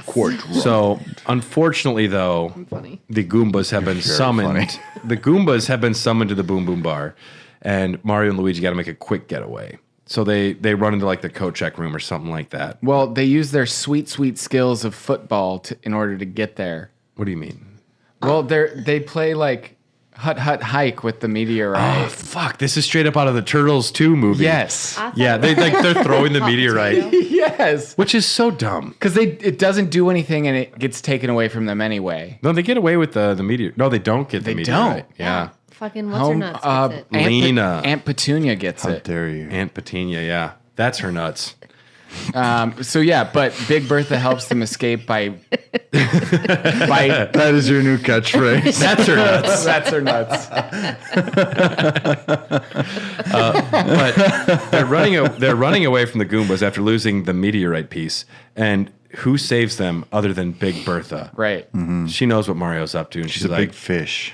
she's a big fish. She's a slippery fish. She's a corpulent fish. That's the slippery original. Well, that's originally what Tim Burton was trying to make when he made Big Fish. It was a Big Bertha solo spin-off film Starring Ewan McGregor. starring Ewan McGregor As Big Bertha. It's a prequel. You have to understand. It's Big Bertha Origins. He was still Big a fish. He was still a fish before he got the evolution gun. Yeah. No, it's Big Fish, colon, Bertha. Big Fish, colon, Big Bertha, colon, Origins. I thought you were about to make a Part Dr. two. Yeah, a Dr. Seuss joke there. I thought it for was a more second. of a fucking Kingdom Hearts joke. Yeah, No. You think I want to ever talk about Kingdom Hearts again? you're doing it now. So We tricked you. Bertha says, take the stompers. And so they put on these boots, which allow the Mario Brothers to jump, which is one of their powers. They also, which it's like you don't notice necessarily, but they just grab like milk crates, yeah. like those crates. Yeah. And they put them over their heads and they jump through a building, which is really fun. Yeah. That upper And then they arm land and strength go, guy. "Oh my god, that was awesome!" Not once does Bob Hoskins go Yahoo Yeah, really. or Let's a go. He says, "I'm gonna get that Koopa clown." I'm your can of spam. I'm your and he also says, "You're not gonna kill him. I'm gonna kill him." Yeah. Classic Mario lines like that. You know, the Kill, iconic kill, shit. kill. Yeah. Around this point of the film, a new subplot is introduced where King Koopa orders a pizza. He says, God, this weirded me out. it's great Turned you because on? it does look like a shitty little like high school delivery kid, teenager. And King Koopa says, King Koopa here. I'd like the Koopa special. Yes. Dino, lizard, hold the mammal, no worms, and spicy. So Wait a minute. So he's cannibalistic? Exactly. That's why it weirded me out. Surely you'd want the mammal on there and wanna not eat the the mammal. lizard and the dinosaur. Because they're all little still and he like also, baby mammals. And he also says no worms for some reason. Also, if it's the Koopa special, does he have to explain himself? Yes, I'd love the Big Mac, but none of the Big Mac stuff. The Mario Brothers somehow they jump into a garbage truck and they just know, oh, this garbage truck goes straight to Koopa Tower, not to a dump site, which we've seen previously in the film. There are dump sites. No, this garbage gets dumped at the base of Koopa Tower. It's brought from one part of the city and dumped at the base of where they need to go. Sure. This is another absolutely iconic scene I remember. Mario and Luigi ride an extremely oversized freight elevator where they look like tiny little children from Ant-Man with a bunch of Goombas. I'm going to back you up here just 1 second. Okay. When they get into the tower, Yes. they decide that they're going to turn off the heat Oh, this is when they're plumbing. They're doing some plumbing. and they do some plumbing. This is love it. another iconic part of the movie where It's true. We need they to know do this. some plumbing. We need to and know the this. reason we need to know this is because it doesn't make any sense because lizards are iconically cold-blooded animals. Why it is necessary, it doesn't make sense, but they need to ride the Goomba mattress later. Right. No, but if it's cold, they go dormant. If it gets cold enough, they go dormant. Sure, but it doesn't really happen other than inside the pipes. What season is Which it is in whatever. Dino Hatton? I think it's always summer because they're constantly surrounded by desert. Yeah. It doesn't get too cold there, probably, generally. But, okay, so... But while they're down in there, Yes. they find a locker room that conveniently has two suits. Not made for Goombas. In a world where everyone is 8 feet tall, they find a couple of plumber suits in their iconic colors. Finally. And then they get on this elevator. Yes. And this is the scene that made me lose my fucking mind. I think this scene is wonderful. This is one of those... it's so stupid that it's fantastic, and I would never change a thing about it. Sure. Yes. I mean, okay, you have a thing like the Sonic the Hedgehog movie, which is fine. It's what you expect, and it's acceptable. This is, what the fuck are they doing? And I'm interested. So, But when they explain why they do it, it's also okay. Yeah. Well, But I mean- also not okay. no, I Yeah. mean, they don't even explain anything at all. It's Mario and Luigi. For some reason, these Goombas are able to walk into an elevator, not see these two plumbers who they're looking for. Well, because they're playing. They have Batman syndrome where they can't turn their neck. and so, So as long as you can stay behind them, it's fine. well, but they're in the elevator and they're able to also like, what are you doing? They're talking to each Yeah, other like yeah. almost regular volume. And Luigi's like, I got a feeling, which this happens a lot throughout the movie. We haven't really talked about where Luigi He has like premonitions. Luigi is a conspiracy theorist. He's watching like alien stuff. He's like, I don't know, man. There might be another dimension. You just got to believe. And Mario's like, I don't believe in that. I believe in money. And I believe. Do you know what's funny? They're driving the truck and he's like, no, Mario, I got a good feeling about how we're turning. He's like, turn left, you idiot. And he's already turning left. I'm like, No. He says turn left, and then Luigi turns right. Which, if you think about the direction wise, they get there faster somehow. But Luigi does like. He knows that whatever Mario or Luigi tells him to go one way, Mario will do the opposite. So earlier he says take the turnway, and he takes the tunnel. He's like, that's what I wanted you to do the whole time. And they go out of the tunnel with the fungus. Yeah. Right. They don't, it's not illustrated well. There are a lot of weird cuts. Oh, yeah. I mean, this film is full of them. But Luigi gets a feeling. So he grabs the back of a Goomba. Now, imagine somebody grabs your back and just starts swaying you in an elevator. That's fun. I wouldn't think about it. I'd be fine with that. And Like, what's this? Luigi just hears the music like, oh, yeah.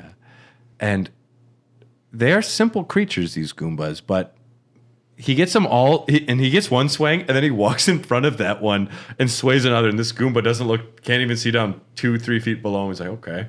Yeah. I think it's such a funny scene. I really like it. It doesn't make any sense. No. Because, I mean, they did such a good job of avoiding, how many do you think are in there? Like 10? I'd say there's 10, maybe 8, but the Goombas, I think thus far, apart from Toad, have been portrayed as semi-imposing. They're being portrayed as a figure to be afraid of, outside of Toad, who has been very cute and affable. Right. That big dopey Toad face will always work on me. I'm a fan. So all 10 of these dinosaur Goomba creatures. If I go into your closet right now, am I going to find like a cosplay outfit based on this? No, it's not like that. It's like Goomba is like my homie, you know? He'd be a good homie. Can you He's do got your a best small head. impression, Carly? But not only do they start dancing, they start slow dancing with each other. Right. Great. And then Mario and Luigi just exit through the top, which they were able to do apparently the whole time anyways. Exactly. That's Yes. why I'm like, why did this happen? And then he had the audacity to be like, how did you know that would work? And Luigi's response is, everyone likes dancing. He's right. God dang it. Luigi is right. Dude. But they climbed into the roof. Yeah. They could have just done that Yeah. without having to do that. That could have been a good reason for them to have gone into the roof. Dom, it's like, called- oh shit, now it's full. We can't escape. We just need to go through the roof. Dom, it's called a flex. Shortly after this, Sure. Shortly after this, Toad Goomba gets set on fire by another Goomba. No. He's running around in a hallway all on fire. This is after he dropped Daisy's steamed vegetables. He brought the steamed vegetables. Good old Toad. And he's like, I did good, right? And she's all pumped, but then she escapes and they push him out of the way. But Toad Dang, Goomba so gets fire. shot with fire. He's on fire. Luckily, in Koopa Tower, there's a fire extinguisher around the corner because they followed the safety codes. Thank God.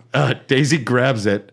And there's also a weird part here where Iggy and Spike say, Princess Daisy, we've been your father's like most loyal followers since the beginning. And I'm like, all right, you're spinning a tale here because you only became smart enough for political revolution recently. You clearly were by yourselves talking about abducting women and not talking about King Koopa stuff earlier. This is where the plot didn't make sense and they were improvising new stories and they didn't match it all up because they say we've been your father's like longest, most loyal supporters, and this is made up. But they might be just saying this to get in because they're smart enough to also be playing people at this point. Right. Or maybe they were just too dumb in the past to figure out a way to get out from underneath King Koopa's grasps. Maybe they were just too afraid and they were. I think so, yeah. That might be it too. This is also Mario and Luigi get split up. Luigi's with Daisy, and Mario breaks into a room full of a bunch of Brooklyn women, except one's from Queens, but she's all right. They explain this. Mario is sneaking in, and he gets Daniela's attention, and the other girls look up and they go, Mario! Well, it's not even Mario, that, right? Mario has been plumbing all over town. All these girls know who Mario is immediately. Oh, of course. And he's like, shut up. And then all of a sudden, everyone's screaming his name, and he has to swing from like a light fixture, kicks a Goomba, knocks him over, and he says the iconic line of, grab the Goomba mattress, which I love that it's not a mattress. It's a Goomba mattress. It's a mattress. I don't know. It's a little bigger maybe, but it's king size, Goomba size. It's just longer because they're so tall. Yeah, they got little grab the Goomba. heads. Well, I guess don't grab the kid mattress. Don't grab the regular size mattress. Grab the Goomba mattress. But There's this only is the one, wasn't it? I don't know. But this is one of the little more like more fun actiony scenes. It's more of the fun scenes in the film, I think, when they actually are doing what Mario Brothers do and they're going through a pipe. Now, hold on. My favorite part of this scene is when someone's firing a gun at Mario, and he like bends backwards slowly, and then like the bullets slow down. Exactly. Yeah. I honestly don't remember any part of this movie. I really don't. The only parts I remember... I'm excited. Don't watch it before we do the commentary in 2 weeks then. I won't. I remember like the human world stuff. I remember vague parts of what you're talking about, enough to do comment here on this podcast. But this movie is so like flash in the pan, like, oh, that's fucking weird, huh? And then it's gone. Yep. Sure Okay. is. You're gonna make me chug this delicious beer. So, Mario is on a mattress with 8 scantily clad women from Brooklyn and 1 from Queens. And they're going down a pipe. He is laying pipe with 8 women. A couple of Goombas coming after him. He lays a wrench in the ground. Why do you think I'm growing a mustache like this? I gotta fucking keep At some point, Bob Hoskins, he is drunk and he's upset, but he's like, I'm just riding on a mattress with 8 women from Brooklyn and 1 from Queens. And But she's all right. but Is she is the one from Queens? Make sure you get close when you talk. Is the one from Queens the one that has the cigarette the entire time? No, she's a Brooklyn girl. Okay. Yeah. It was more of a girl, like a Goodfellas type looking girl.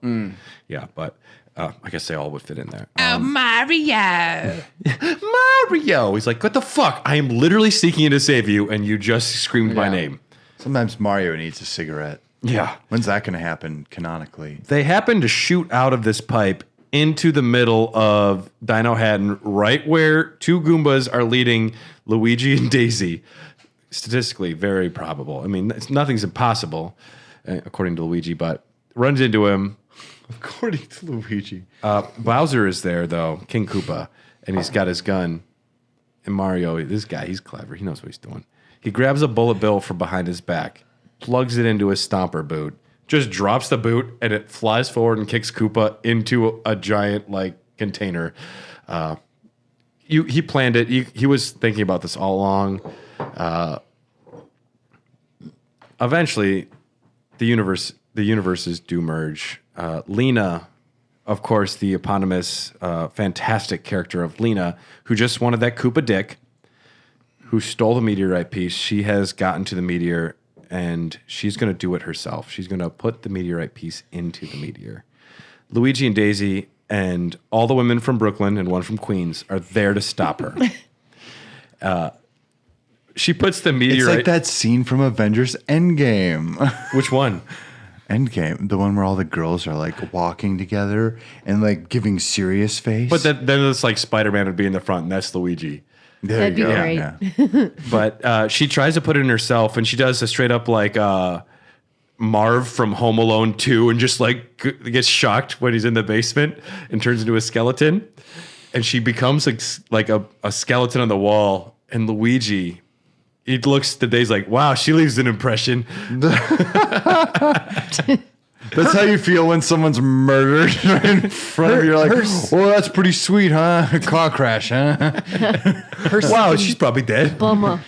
Her skeleton gets plastered onto the wall. Even her hair. Her hair, and also, Carly, I don't know if you noticed, her earrings are still No. somehow attached to her skull. But her skin and everything else. It doesn't make any sense. The amount of detail that was put into this movie for the Are you reasons that telling it me they is give her like so a weird. Hiroshima bomb like impression of a person on like Yes. on a concrete wall? Yes. Yeah. I don't even remember this. Yeah, and her earrings are still there. And then after Luigi says the joke, the lower half of her jaw opens her mouth more agape. It's really funny.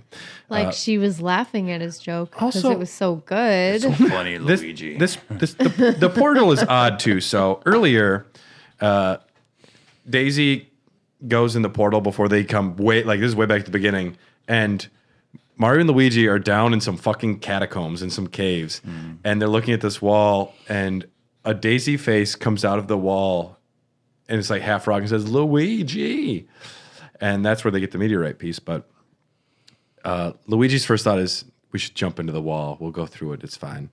And Mario's like, what are you, nuts? You can't do that. But then when we see Mario jump into the wall, he falls through another dimension, kind of like the quantum realm and Ant-Man. He also did a full flip right away. He does a full flip, but he's falling through this other dimension for like 5 seconds. But when Daisy's able to like put her face through the other dimension, like I don't understand how that works. Separate story. But the universes do get merged though, and King Koopa and Mario and all the girls from Brooklyn and one from Queens are sucked back into regular Brooklyn. And the Goombas are there. And there's a shot of the Twin Towers, half destroyed because they're the Dino Hatton Twin Towers. Kind of bizarre. But Scapelli's there, and King Koopa tries to shoot Mario, and he shoots Scapelli.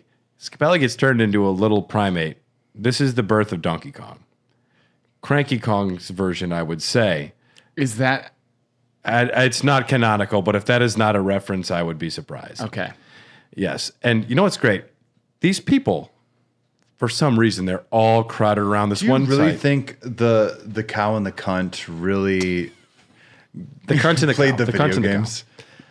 No, definitely not. So I don't think this is canonically Donkey Kong. And also, Donkey Kong is an ape, and Diddy is a monkey. Dude, no, I mean, just they didn't write the script though, and also in the set design, there is like Bullet Bills. There's the Thwomp Bullet Hammer Bros tattoos. There's a lot of references everywhere. There's Bombs. There's a lot of little things. I don't think it's a coincidence. I think it's not supposed to be necessarily, but to me that is Cranky Kong. That is the birth of that, anyways. But Oh, sure. Scapelli, in a horrifying manner, in front of everybody, something emerges from another dimension with a gun, shoots him. He turns into a primate. Everybody laughs. Everyone thinks it's hilarious. I'm like, this is the most. This is the most horror. Think of how bad Scapelli must be if everyone thinks it's funny that this human being was turned into a primate. I think I'm on your side with this one, Brad, because it doesn't make any sense to me where these massive reptilian monsters appear out of nowhere with a very white man with cornrows, It looks like he's from Apocalypse Now. something like that, Yeah. and shoot a guy, turn him into a monkey. In your reality where magic is not real, You've just seen the Twin Towers turned into like broken buildings too. and your joke was, what does he say? He says like, man, they'll do anything for advertisement or something like that. I mean, earlier the Scapellis, this was before because the Brooklyn girls are trying to say like, this is happening, something Yeah. crazy is happening, and then Scapelli's like, oh, they'll do anything for publicity. Yeah, but the fact that they all laugh instead of like legitimately run away in fear Well, blows my mind. what I love is the next line. How high were they? That's the question. The line from King Koopa after this is, "Now I'll make a monkey out of you, plumber." And, that's just fucking gold. That is comedy right there. You plumbing Classic. plumber. Yeah. You plumber plum. I'll get those plumbers. But luckily, Daisy and Luigi are still at the meteorite Luckily. piece. And Daisy goes, "Oh, this is what Koopa meant. I'm the only one who can withstand the force of the meteorite because reasons." Because she was born from an egg? But she is not able to pull the meteorite piece out by herself. So she says, "Luigi, give me your hand." Luigi comes up. Luckily, he has Mario's tools because Mario gave them to him. He is able to use plumbing tools to pry the meteorite piece out of the meteorite. Now, this is why plumbers around the world say this is the best film about plumbing, because it's accurate. You need your tools. You never know what you'll need.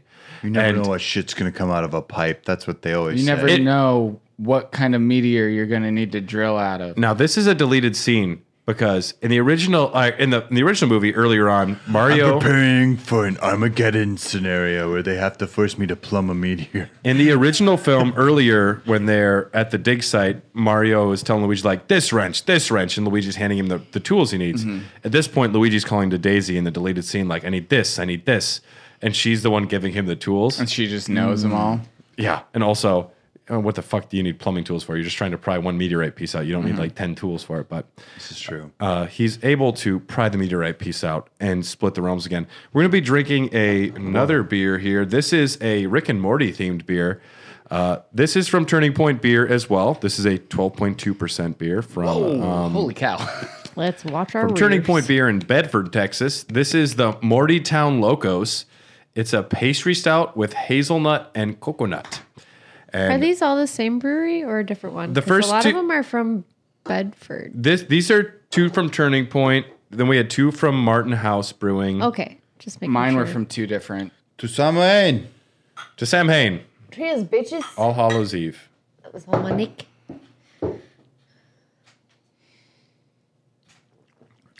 To all the spirits. Sweet. Holy shit, this is good. 12% my mass. 12% my ass.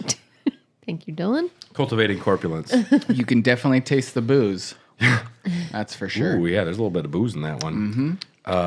Daddy needed to know. At this point, Bowser, King Koopa. I keep putting Bowser. King Koopa. He's Koopa. Okay. King King Koopa. Koopa in the video games is Bowser. We know Yeah. what you're talking about if you say either one. King Koopa is sent back to Dino Hatton, and he is fucking pissed at Mario. But Mario, at this point, he trusts the fungus, and he's swinging from the fungus, and he is on the bottom of this thing. He uses the fungus to block the de-evolution gun, much like Palpatine uses his lightsaber to block away the Force lightning onto Mace Windu. No, mate. And Mace Windu is getting Force lightning to death. But also- Palpatine also I think turns he into a probably turd. died from the fall. No, he's going to come back in the next series, but that's not here nor now. He'll be in the The Mandalorian. fungus grows and deflects the de-evolution gun back onto Koopa. Koopa de-evolves into a dinosaur temporarily, and I wish they would have kept him there, but he goes all the way back into slime. There won't be a sequel. But Well, Mario hold on a says minute. you. But Mario says this fantastic line. He says, "See you later, alligator." Which is, it's a callback to "I'll make a monkey out of you." You know, I think it's very clever. It's a very clever line, very well written. How much of this was Mad-libbed versus Ad-libbed or mad-libbed? Mad-libbed? The script just said something, and they're like trying to figure out what it means, Yeah. and they're changing the words. Yes. Probably all of it. Because there's a lot of one-liners that are very clever, but I feel think- like only a really drunk person would have thought of them. I think the one-liners that are really clever were almost exclusively written by Ed Solomon, the Bill and Ted writer, who was just there to write like funny one-liner zingers. But okay, immediately, everyone in Dino Hatton celebrates. King Koopa's dead. Ballsack Boy is a man. That's what I'm saying. This is the moment where I'm like, they were upset that the plumbers showed up, like literally 15 to 20 minutes ago. And now they've destroyed the Donald Trump character. And now they're literally like painting white paint over Immediately, his face. someone Like, had that ready. immediately. Someone had that ready. It turns out If that's they how got- it was in this election. So Well, we all if they stormed got the Capitol. if they got in our- plumbers, they got painters. remember when we stormed Yeah. the Capitol, Dom? It was Well, and pretty then cool. then they'll be like, "I'll get those painters." Yeah, there is a subplot that we mentioned earlier that doesn't get the payoff in the official film, but it does in the deleted scenes in the extended cut of the pizza delivery guy. Now, the pizza guy has been trying to deliver to Bowser, but Bowser says later, won't deal with it. And in the deleted extended cut, the pizza delivery guy shows up after Bowser's turned to slime, and he says, "Eat this," and he throws the pizza in the box onto the pile of slime, which is a really nice cut scene. I think it's funny, but we didn't need Cutscene? it. It was Cutscene. well, I've heard this before. it was a cut. That's a video game thing. It was a cut scene, and a cut scene. It was a cutscene.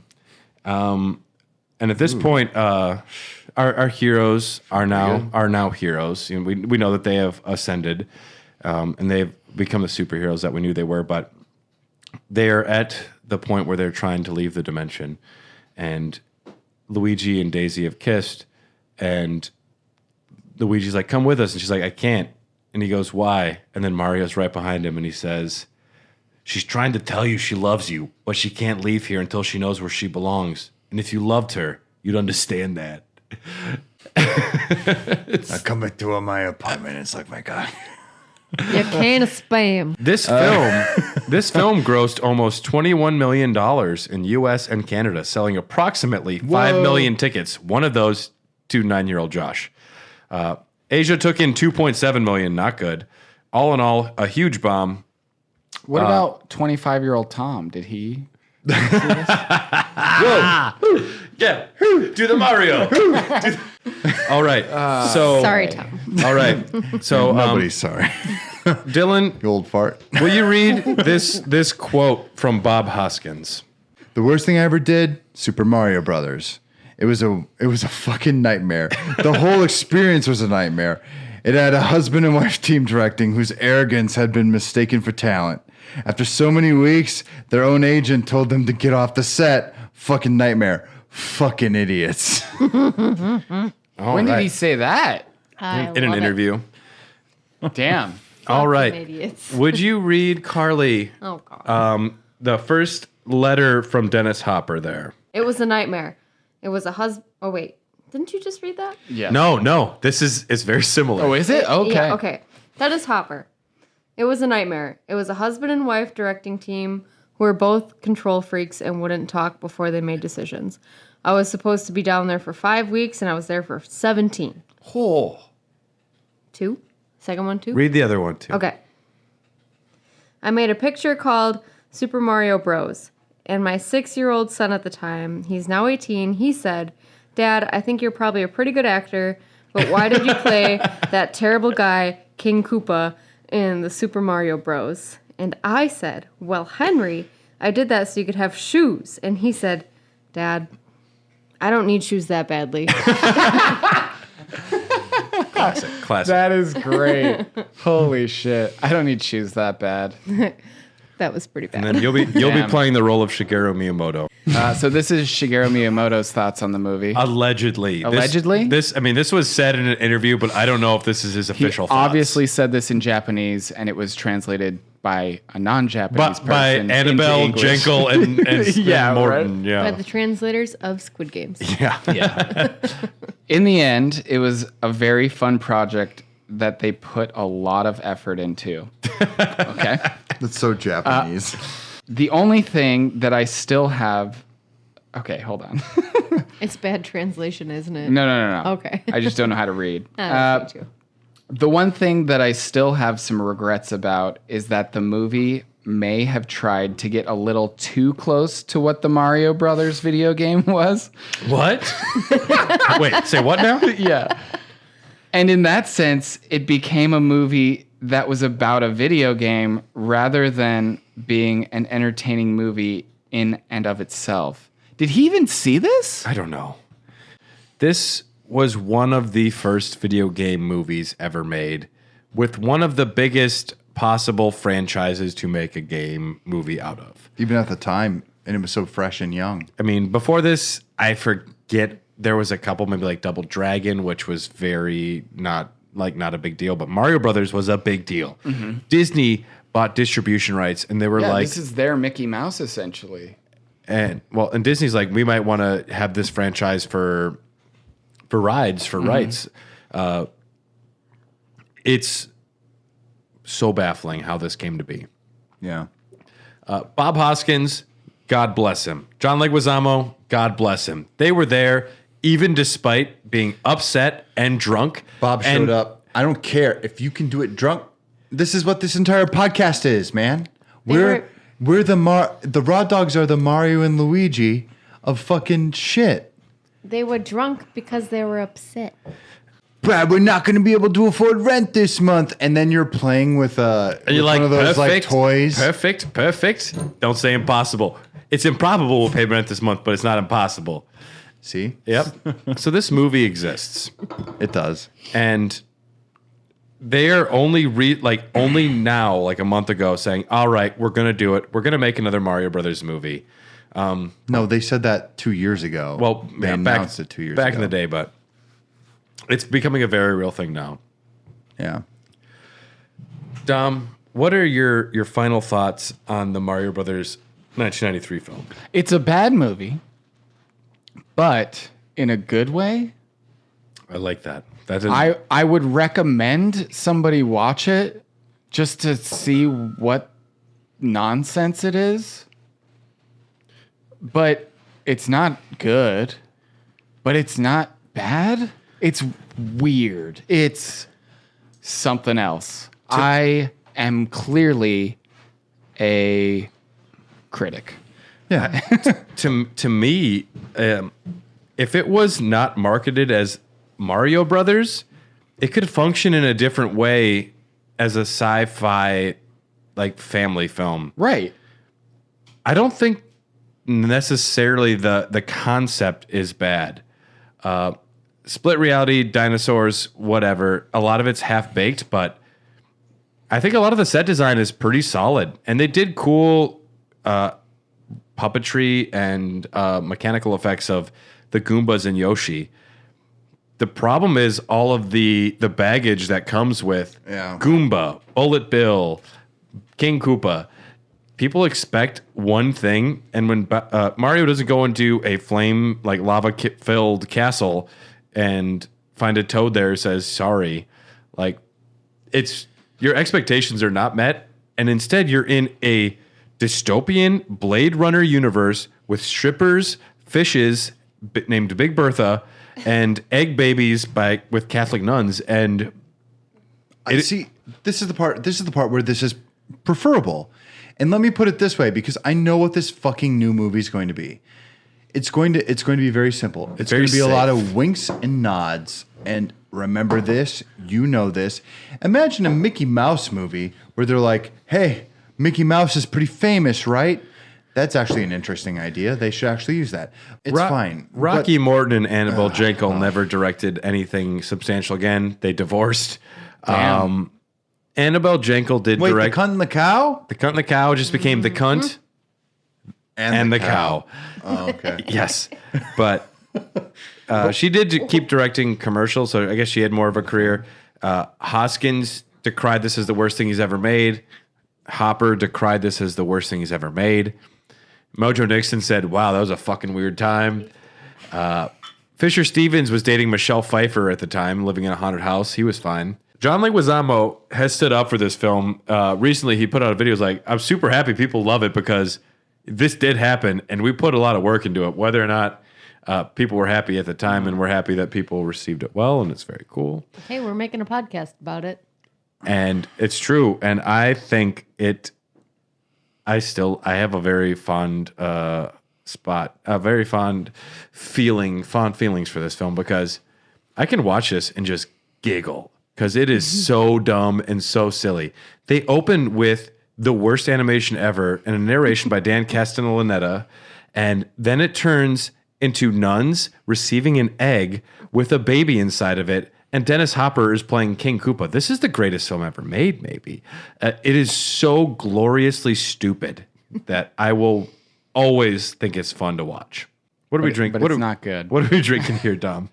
So this is the last beer of the night. The last beer of the night. It's in a giant bottle. Well, we all know that isn't true. For this podcast. It is a beer from Buffalo Bayou Brewing Company. This one is called German Chocolate Cake. I don't really get that from this. I haven't tried it It really yet. tastes like a strong porter. Wait, what type of beer is it? Smooth, rich. It's a It doesn't porter? say, actually. It tastes like it's barrel. You realize what our society has become? You ever get the feeling you're on automatic pilot? You're going through the motions like waves in the ocean? That life is a series of brainless notions, and you want to feel something more than empty emotions. When we met two plumbers Who had an idea? they showed us the light. And the new frontier. Mario And Luigi. they know what's right. We gotta take a stand and put up a fight. Well, stop and think this through. It's time to get rid of you know who? A radical development is taking place. Iggy And Spike will set the pace. Koopa. The party pooper. The pooper scooper. It's a crying shame. We're playing his game. He's got us so tame, it really is It's lame. lame. We're all so dumb being under his thumb. Be proud reptilians, we number in the millions. Look at these Goombas. Shutting us down. The rule of force is the rule of this clown. Koopa. The party pooper. There actually are strippers in the background of that. Oh, yeah. They hired strippers for that. Yeah, scene. holy cow! Like their tits are out. And I feel bad for that Big Bertha actress because she was just trying to deliver a heartfelt scene where someone says this man is your can of spam, and you're trying to be romantically involved, and there's just strippers everywhere, and this is a can of spam in front of you. Think I'd about fuck Bob Hoskins right there on the fucking set. it. You are Bob Hoskins. That's why I'd do it. I think that's why we keep saying he is slowly turning into Mario, right? I'm only getting skinnier. This is going to become a problem. Is it an attitude thing? No. It can't be a weight thing anymore. Well, but you're also It's a mustache. you're also facial half hair. you're also half Luigi Mario who believes in conspiracy theories and you believe in anything is possible. That's true. Which means you're slowly turning into John Leguizamo. Leguizamo. Leguizo Whammo. Mario does learn to believe by the Yeah. end of the film. He trusts in the fungus, and he says at the end when Daisy kicks the door and he's like, "I believe," and Luigi's like, "What?" He's like, "I believe," and it's like, "Oh, okay." He just believes in whatever. Then anything's possible. Luigi kisses a girl. He doesn't get laid, but he kisses a girl. So that's Luigi's character development. While Mario is in the background. She means that she has to learn about who she is before she can spend time with you because she loves you, but she's conflicted, Luigi. Imagine if hey Brian, I know you're listening. Brian, if you were behind me on every one of my dates I had in my life and you were just telling me what was actually happening, narrating my date, that'd be a little weird, you know? But I'd appreciate it because Mario's got good Brad, advice. she means shut up about video games. You like video games too much. It's fucking stupid. It's really dumb. No, my brother'd be like, keep talking about Star Ocean. Do you remember the first one where they do shit? Do you remember the fourth one where it's a prequel? I don't think we have much else to say about the Mario Brothers movie. If you want to hear more about it, we are going to be recording a commentary that'll be only for our Patreon members. It's going to be highly experimental because it'll be our first one. We'll do it as a viewing party as well. That'll happen in a couple weeks. If you would want to hear us do a commentary, because Dylan hasn't seen this film in 7 years, and we will be making sure Dylan is the right level of drunk when we start.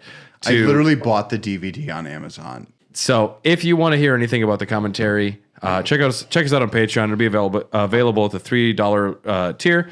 Patreon.com/HairTheDogcast. If you want to find us on Facebook or Instagram or Hair the Dogcast, we are on Twitter at HotDogcast. The day after this comes out will be Midwest Gaming Classic. Friday, Saturday, Sunday. It's going to be an amazing time. We're going to be hosting the bonus stage. I'm so excited. Doing a lot of interviews. A lot of our good friends are going to be there. Carly, are you going to be there? After 6. Cool. Check out the Greenlit Podcast Network. Come say hi at the Midwest Gaming Classic. Buy my art at Demons Draw Dylan on Instagram. You can find most of my shit. Also, I do commissions and crap, so fucking make me do shit. We have one of his pieces of art in the kitchen. It's a chicken. A kitchen chicken. So everyone, don't forget to do the Mario.